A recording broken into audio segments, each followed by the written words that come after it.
വിവാഹങ്ങൾ പലപ്പോഴും പരാജയപ്പെടാനുള്ള ഒരു കാരണം അത് എല്ലാ പെൺകുട്ടികളും ഒന്ന് മനസ്സിൽ വെക്കണം. എന്താന്ന് വിചാരിച്ചാൽ, ഈ കല്യാണം കഴിഞ്ഞാൽ, ഞാനൊരു കല്യാണം കഴിച്ചാൽ എനിക്കൊരു സ്ത്രീയെ പൂർണ്ണമായും സ്വതന്ത്രമായും എനിക്ക് കിട്ടിയെന്നാണ് ഞാൻ വിചാരിക്കുന്നത്. പക്ഷെ ഇപ്പം എന്താ, പെൺകുട്ടികൾ കല്യാണം കഴിഞ്ഞാൽ അവർ ഭർത്താവിന് പൂർണ്ണമായി അവരെ സമർപ്പിക്കൂല. മനസ്സിലാക്കി, ഭർത്താവിന് പൂർണ്ണമായിട്ട് അവരെന്ത് ചെയ്യൂല, വഴങ്ങി ഭർത്താവിന്റെ കൂടെ പോകാൻ റെഡി ആവൂല. അതിന് കാരണം എന്താ വെച്ചാൽ, വീട്ടിൽ ഉമ്മ ഇങ്ങനെ താലോലിച്ച് കൊണ്ടിടക്കണോണ്ട് ഏതായാലും ഭർത്താവിന്റെ വീട്ടിൽ പോയാൽ എന്താവൂല, ഇവിടുത്തെ സുഖം കിട്ടില്ല. ഇവിടെ ഇങ്ങനെ മൊബൈൽ നോക്കിയാലും ഉമ്മ ചായയും ചോറൊക്കെ ഇങ്ങനെ കൊടുന്നു തരും. ഭർത്താവിന്റെ വീട്ടിലാണെങ്കിൽ അങ്ങനെ ഉണ്ടാവില്ല. അപ്പൊ ഞങ്ങളുടെ നാട്ടിലൊക്കെ മലപ്പുറത്തുള്ള രംഗം എങ്ങനെ വെച്ചാൽ, 15 ദിവസമൊക്കെ വീട്ടിൽ നിർത്തിയിട്ട് പിന്നെ എന്ത് ചെയ്യും, ഭർത്താവ് കൊണ്ടുവരാൻ വേണ്ടി വരും കേട്ടോ.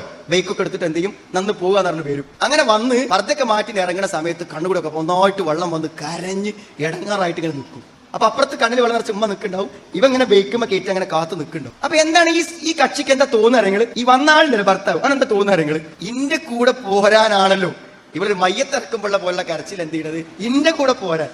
അപ്പൊ എന്തിനാണ് ഇത്, ഇവൾക്ക് എന്നെ താല്പര്യമില്ല, എന്തിനാണ് ഇന്നെ താല്പര്യമില്ലാത്ത ഒരാളെ ഞാൻ കൊണ്ടിടക്കണത്, എന്തിനാണ്? ആ സാധു അതാ ചിന്തിക്കുക. പക്ഷെ അയാളെ ചിന്തിക്കേണ്ട ആവശ്യമില്ല. കാരണം ഇവൾക്ക് അയാളെ ഇഷ്ടമല്ലാഞ്ഞിട്ടല്ല, അവൾക്ക് അതിനേക്കാളും ഇഷ്ടമാണ് അവളുടെ വീട്. ഇത്രേ പ്രശ്നമുള്ളൂ, സൗകര്യം. ഇത് എല്ലാ അർത്ഥത്തിലും. ഇപ്പൊ ഞാൻ വെച്ചാൽ, കഴിഞ്ഞൊരു ദിവസം ഞാൻ കേട്ട കേസിൽ എന്താ വെച്ചാൽ, ഭർത്താവിനോട് ഒരു നിലക്കും സഹകരിക്കൂല, ഒരു പെൺകുട്ടി.